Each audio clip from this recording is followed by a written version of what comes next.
Hello guys! Hello Gemini! Welcome dito sa aking channel, Kapalaran 888. Welcome Gemini! Alamin natin kung anong messages, vibration, gabay energy para sa inyong lahat. Ito yung next 3 months reading para sa lahat ng Gemini. I hope na makuha mo ang energy. Gemini. Meron kang page of coins and then King of Swords. Gemini, ang nakikita natin dito na posibleng mangyari sa'yo for the next 3 months is nakafocus ka sa pag-aaral. Okay? Pwedeng nakafocus ka sa ginagawa mo. It's either research, pag-aaral, or gusto mong makapasok sa isang scholarship program kung estudyante ka, or kung may anak ka, gusto mong ilagay yung anak mo sa makatanggap ng scholarship, parang ganun. For the next 3 months then, makakatanggap ka ng mga advices and sinasabi ng bara sa'yo dito na medyo medyo hesitant ka sa mga advices na ibibigay sa'yo, lalo na hindi naman ito related sa emosyon or sa relationship. Kung tungkol ito sa pera, diskarte, travel, or pag-aaral, hindi ka masyadong parang believe doon sa taong nagbibigay sa'yo ng advices. Ito naman na page of coins, sinasabi na may kailangan kang tapusin, may kailangan kang trabahuhin ngayong 3 months na to. Isang napakagandang oportunidad ang posibleng ibibigay sa iyo ng universe. Isang napakasayang balita tungkol sa career, promotion, or scholarship, or pag-aaral, seminars, or recognition, awards, rewards, or kung ano pa man to, na posibleng matatanggap mo. Okay.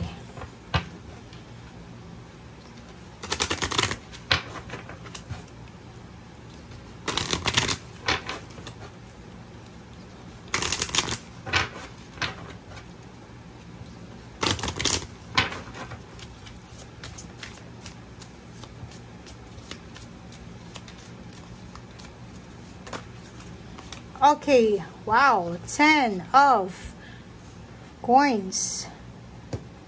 Okay, so nakikita natin dito guys na posibleng marami kang obligations, marami kang mga responsibilidad sa buhay na posibleng matatapos na siya.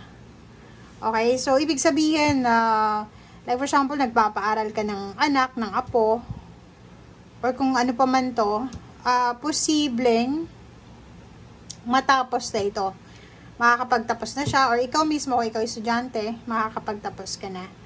Ang dami-dami mong obligations, ang dami mong obligasyon, duties, responsibilities sa pamilya, sa komunidad, sa kapaligiran, ang posibleng mababawasan. Okay? Meron ka din na kailangan na bigyan ng pansin. Isang batang individual to diba? Pwedeng minor de edad siya, anak, apo, pamangkin, or kung sino man siya na minor de edad, kailangan mo ng bantayan ito. Okay? Kailangan mong bantayan siya, kailangan niya ng assistance, ng guidance, ng protection, kasi siguro napapabarkada siya, or siguro may ginagawa siya na kailangan yung putulin sa ngayon. Kasi hindi yun makakabuti sa kanya. Comment down below if you are resonated. Gemini. Oops. O, diba? Maging aware ka, Gemini, doon sa mga tao sa paligid mo. Lalo na yung mga individual na mas bata sa'yo. Diba? Kasi may mga tao sa paligid mo na parang baliwala lang sa inyo, diba? Pero for the next 3 months, kailangan nila yung assistance mo. Okay? Be strong. be courageous na makatulong ka dito. Matulungan mo kung sino man itong batang individual na nangangailangan ng tamang direksyon. Kasi pag hindi siya i-guide or hindi siya mag-guide sa tamang direksyon, mapapawariwara siya. So, it's either ikaw ba yan or ikaw yung kailangan maging guidance or ikaw yung po-protection dito sa bata or ikaw ba yung bata na kailangan ka ng guidance ng magulang mo. So, comment down below.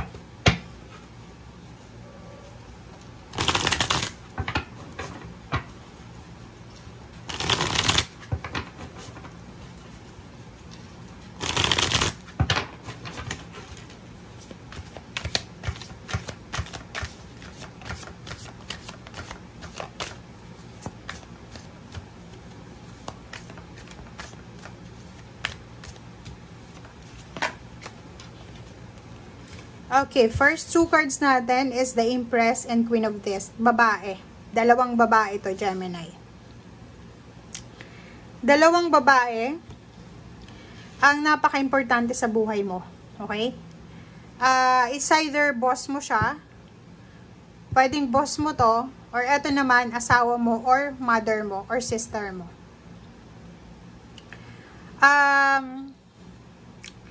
Nakikita natin dito na ang focus mo sa ngayon is yung financial stability.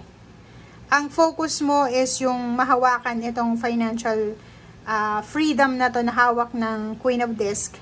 And at the same time, makuha mo lahat ng prosperity and abundance na meron yung Empress. Okay?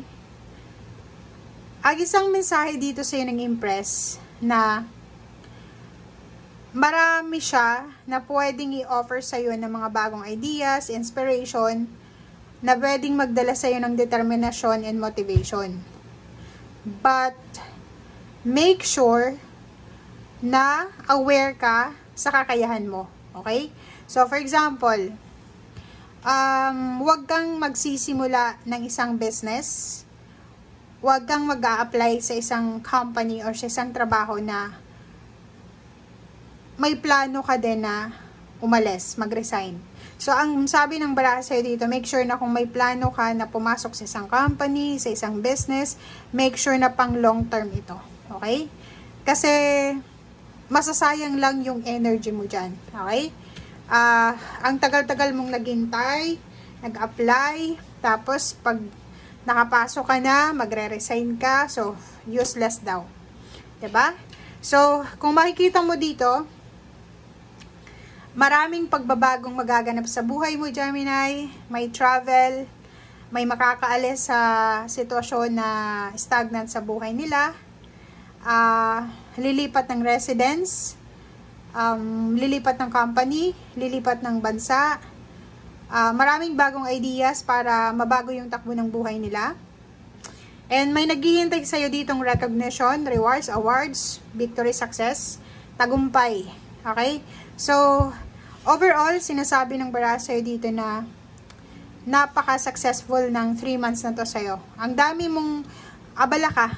Marami kang kailangan na gawin, marami kang kailangan na ayusin. It's either papers, documents, health, may mga bagong health regimen or bagong health plan or exercise plan or diet plan ka na susubukan. Okay?